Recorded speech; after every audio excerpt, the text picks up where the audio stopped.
Hello and welcome to Pole Fishing TV. Today I'm joined by Andy Finley from Sonubaits, and he's come to talk me through his one-to-one paste that he's developed. It's a bit special, this paste, isn't it, Andy? Yeah, that's right, Tom.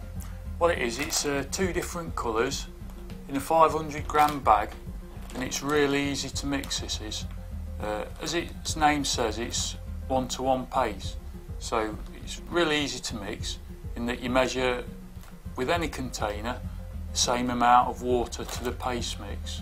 Right, it can't get much simpler than that, can it? So it's sort of same amount of water, same amount of paste, and it's perfect. That's right. The important thing to remember is with all ground baits and paste really, is that you put the powder in first and then tip the water on top. Give it a good whisk round. It will look really wet and sloppy for a few minutes. Right. It just wants leaving alone then for, it says on the bag, about half an hour. After that time, it would have gone into this sort of consistency. Yeah. Which is what I consider just about right for this type of pellet paste. Then to put it on the hook, it's just a simple matter of pinching enough off the ball, depending on what size fish you're after. Yeah. You know, that sort of size I've got there will catch something, well, anything from £3 to £6 sort of fish. Right. But if you have to like fish into double figures, then obviously you'd be able to add a bit more and make it, don't mess about with really small lumps.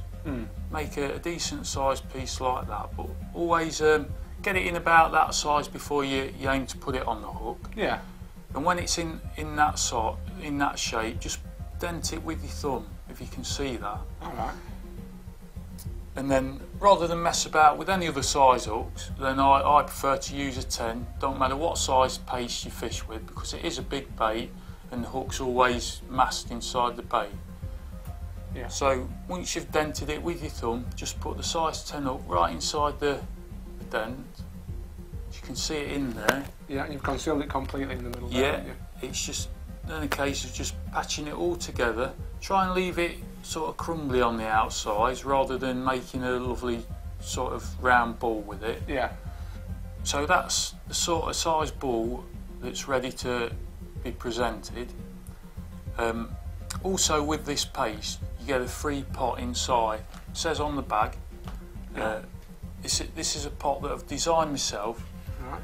It's ideally shaped to suit the size ball of paste. Yeah, it's a bit unusual with the lips round it, isn't it? Well, yeah, it is, Tom, but there's a reason for that. Yeah.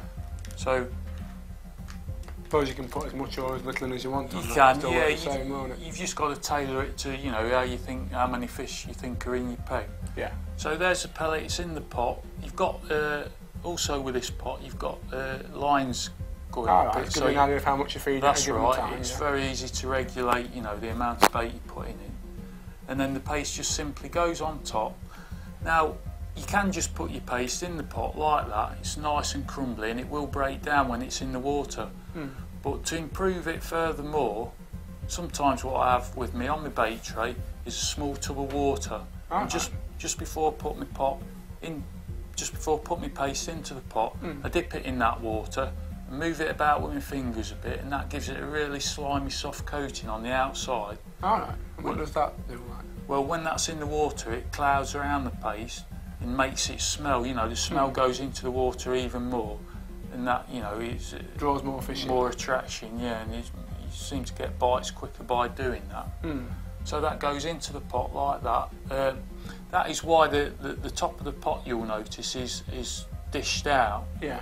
So when it's all really slimy in your hand, you can just present that into the pot, and the lips of the pot will actually gather the paste together in a ball. That's right. Well, right, it's obviously very well thought out, that.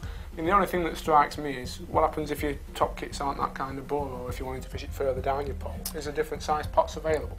There is, not so much the pot size, but the actual bore of the hole. Yeah. You'll see they fit onto the end of your pole just by slipping it over the end. That is the narrowest, the smallest diameter hole that there's coming. That's available. Yeah, but there's also two other sizes. Right, and how much are these in the shops, Andy? There's two colours in the range, the natural and the green. Yeah. And they both retail at £2.99 a bag. And that includes the free pots? Yeah, the free pots inside, it's the smallest, the hole, you know how we discussed about the smallest hole in the pot? Yeah, it's that size. The other two sizes will be available in the future. Yeah. That's brilliant. Well, thanks very much for that, Andy. That's really interesting. I can see a lot of our readers catching a lot of fish on that through the summer. Thank you. Great.